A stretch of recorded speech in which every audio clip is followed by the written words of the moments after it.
head coach of USC football, essentially a #1 overall quarterback maker. Lincoln Riley here on the Rich Eisen Show. Good to see you, sir. Are you aware of that when Caleb goes 1 tonight, you set a record? Are you aware of that fact? Yeah, but I don't set a record. It's good. It's up to good players. But you're part. How about this? You're part of having set a record. Okay. Yeah. That Baker and Kyler and now Caleb Williams. Is there a through line for anything with these three guys? Because in the NFL level, everybody's trying to crack a code to see how we can evaluate and translate. So, is there a through line? There is. One thing that I've touched on with some of the guys that I think is really important is like the way that they all came into our programs at the time. You know, Baker chose to come to OU when, you know, I wasn't there at the time, but a really good quarterback, Trevor Knight, you know, he had just beaten Alabama in the Sugar Bowl. He was kind of the guy, and Baker really didn't care about that situation. He believed in himself, went to the place he wanted to go, and didn't worry about the competition. Kyler, in my mind, did the same thing when he chose to come to us, even though Baker was on the roster. You know, and then Caleb came into a situation at OU where we had Spencer Rattler, who had played very well for us the year before. And these are situations where in recruiting, quarterbacks are aware of who else is on the roster and the situation that they put themselves in. And you come across guys that are like really concerned about it. Like it's a major deal to them and where do they fit in? And then you get some like these three that they don't care who else is on the roster. And I think I've just always put a lot of stock into that because I think the inner belief you have in yourself is so critical to this position because it can be a very lonely position. And you just catch kind of like those little data points, like you put them in those situations and you feel something a little bit different than maybe the average guy. Interesting. And Caleb's makeup that people are referring to and just who he is and marches to his own beat, or, you know, is this the first NIL quarterback to be drafted in the NFL? What can you tell me about Caleb Williams that maybe some people you think need to know on this front here? Well, I think he's incredibly comfortable in his own skin, which again I think goes back to that inner belief and that true inner confidence that you have. I've always been impressed, and I thought he had this at a young age when we started recruiting him in high school. He can walk into like any situation, any room, the different demographics, different age. He knows them, he doesn't know them, and he can walk in and like be totally present and engaging and can really kind of transform himself to whatever room it is. And he's extremely comfortable, can communicate well with anyone.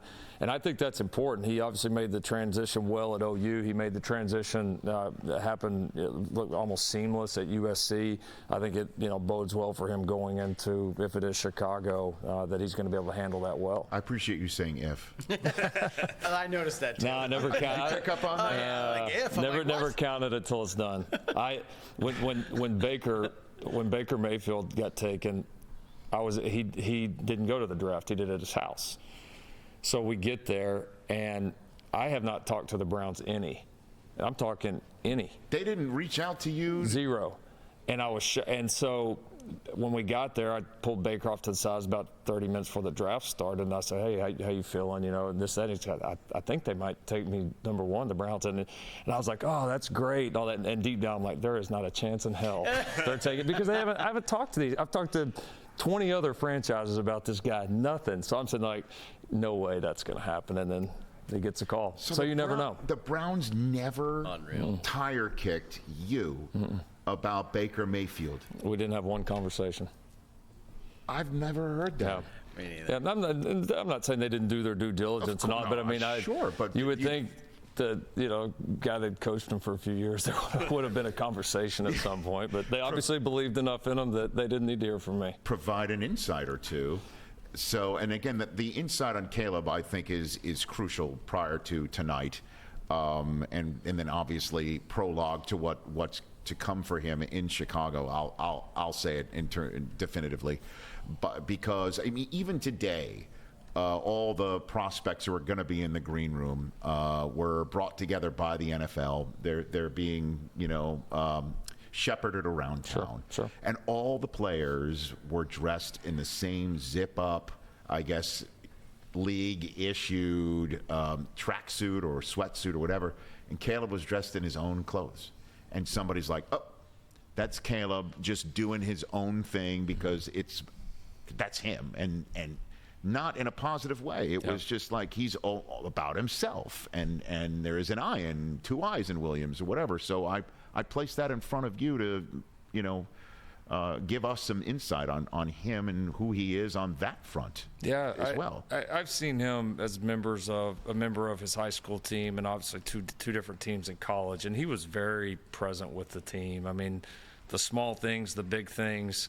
I mean, here's a guy that would take, NIL opportunities that a lot of people gobble up for themselves, and he would, do things for the linemen, do things for the entire team. He was extremely team conscious. So, I don't know if these couple of days here in Detroit, is truly a team, right? They're gathering some guys together. I wouldn't read too much into that, in my opinion. My experience with the guy has been he's very present with his teammates and very much just wants to be a part of a team. Yeah, he turned the lights out at the Combine. Basically, he stayed on the field because some of his teammates were out there working out. Okay. And then he shook the hands of everybody that was working the event on the field. Mm-hmm. That's him. So I saw that with my own two eyes. Caleb Williams getting ready to be drafted tonight. Lincoln Riley here on the show. So did any other teams reach out about Caleb to you, or they just assumed this is a done deal? Not too many. Not too many. I think I do think there's an assumption. We've certainly had some talks with a few of the groups up there towards the top, but right. I do think there's certainly a pretty big assumption that he's going to be a Bear. And I think you heard Kurt Warner as you were on our green room couch here to your left, talking about how he thinks Caleb needs to work in the pocket and the Bears need to make sure that he's comfortable and growing there. Is it true that the pro day was designed to have him make those throws for everybody that was there? That you specifically wanted to hammer that point? It was, and which I think is smart, because you can turn on the film and see all of the off-platform, out-of-pocket throws, all the scrambles. I mean, the guy clearly has that and can do that at a high level, and that is going to be part of his development. And certainly when you look at the freshman year at Oklahoma through his final year, he really improved in those areas. He really improved from the pocket. Now, what's getting ready to happen and what, he's been preparing himself for and we've been trying to get him ready for is, look, you're getting ready to have some of the best defensive minds, unquestionably some of the best defensive players in the world that are going to scheme against you. They're going to try different ways to beat you. People are going to try to keep you in the pocket. There's going to be people that are really good at doing that, and you have to be able to win different ways. Like that's one of the things I respect most about Mahomes is he can win so many different types of games now, and he can win no matter what people do to him and no matter what they try schematically. And that will be a climb for Caleb. It has been. He's got the potential to do it, but I totally agree with Kurt. I mean, I think you have to continue to build that part of his game because people are going to try to keep him in. That said, one of the first throws that he had at the pro day with his left hand, I mean, and he threw a pretty damn nice spiral doing that too. Is it a fair comparison to keep bringing in Mahomes' name? Because we do it, and I know you just mentioned his name. So. And it's the physical skills. I think there's a lot of similarities. I do. Now, Pat has continued to progress throughout his NFL career. Like I said, he has really refined his game and every part about it, his mental capacity, like his decision making. So, listen, Caleb's got a long ways to go to be in that conversation. I think he would be the first to admit it. But, Pat had a long ways to go when he started too. This kid has the skills to do some special things. He certainly has the inner belief, and now he's got to go to work and hopefully end up in as great a situation as Pat did in Kansas City. Have a little bit less than 2 minutes left. Do you want a table pound for any other Trojans that are available? Well, we got a lot of great ones, that are going to get drafted. Kalen Bullock, the safety, has been really tremendous for us. We're excited for Brendan Rice, Marshawn Lloyd. The guy that's hard not to really stand on the table for us is Taj Washington. Has been a phenomenal player for us. I think he'll get drafted a lot higher than what maybe he would be projected to. But Been an incredible receiver for us, a great leader. He's an unbelievable special teams player, so I'm excited to see where he lands. And who's the next quarterback at USC? We'll find out. We've had a good battle. You know, Miller Moss came in the bowl game and played outstanding. He was lights out against Louisville. We brought in a transfer from UNLV, Jade Maeva, that had a really strong spring for us and started for UNLV last year and played very well. So we got a nice room right now. We got 3 guys in there we like quite a bit. You ready? Do you have cold weather gear? Is there such a thing for USC? I had to go back and find it. Yeah, this is just like sort of a ski cap or something, or like Yeah, this is like our winter trip this year. You're in Big Ten country. Yes, we are. You're in Big Ten. Might as well get used to it. I still can't get used to it either. I'm getting there, but I catch myself. Yeah, it's kind of. I mean, crazy. here in a handful of months, we'll be playing in Ann Arbor. You are. That's right. Yeah, week 3. You can go up to the big house and just to give a little look-see. Have you ever been in there? I haven't. No. I bet not. This will be the perfect setting. First USC Big Ten game ever. There will be pretty cool. Wow, amazing! Thanks for coming on here. You know, we're in El Segundo. If you're ever in that area, we'd love to have you on in person there as well. Let's do it. Catch the Rich Eisen Show every single day on the Roku channel, 12 to 3 Eastern, for free.